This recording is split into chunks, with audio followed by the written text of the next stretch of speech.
Hi friends, daily థాట్స్కి స్వాగతం. మహాశివరాత్రి పర్వదినం సందర్భంగా మనందరికీ శుభం జరగాలని ఆ శివుణ్ణి ప్రార్థిస్తూ ఒక శివభక్తురాలి కథ మీకోసం. పూర్వం ఒక ఊరిలో బెజ్జమ్మ అనే ఒక పేద ముసలావిడ ఉండేది. ఆవిడకి నాన్న వారెవ్వరూ లేరు. ఆమె చిన్నప్పటి నుంచి శివభక్తురాలు. వయసుతో పాటే ఆమెకి శివునిపై భక్తి పెరిగింది. ప్రతిరోజు క్రమం తప్పకుండా శివాలయానికి వెళ్ళి ఎంతో ఇష్టంగా శివుని కథలను వింటూ ఉండేది. శివుడి లాంటి కొడుకు నాకు ఉంటే ఎంత బాగుంటుంది, నేనైతే ఎంతో అపురూపంగా చూసుకునేదాన్ని. ఆ శివుడికి నాన్న వారు ఎవ్వరూ లేరు, నాకు కూడా ఎవ్వరూ లేరు, మేమిద్దరం అనాథలమే. ఆ శివుడు నాతో ఉంటే ఎంచక్కా రోజు లాలపోసి కడుపు నిండా బువ్వ పెట్టి చక్కగా అలంకరించి జోలపాడుతూ నిద్రపుచ్చేదాన్ని.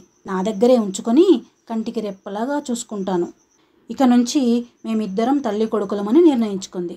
ఒక తల్లి తన కొడుక్కి ఎన్ని సేవలు చేయాలనుకుందో ఊహించుకొని పారవశ్యంలో మునిగి తేలుతూ ఉండగా ఆమెకి తనపై ఉన్న వాత్సల్యానికి శివుడే బాలుడై ఆమె ఇంటికి నడిచి వచ్చాడు.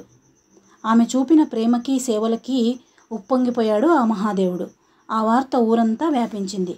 కానీ ఎవ్వరూ నమ్మలేదు. బెజ్జమ్మకి పిచ్చి పట్టిందని, లేకపోతే శివుడు తన ఇంటికి రావడం ఏంటని, ఆమె అన్ని అబద్ధాలే చెబుతోందని నిందలేశారు.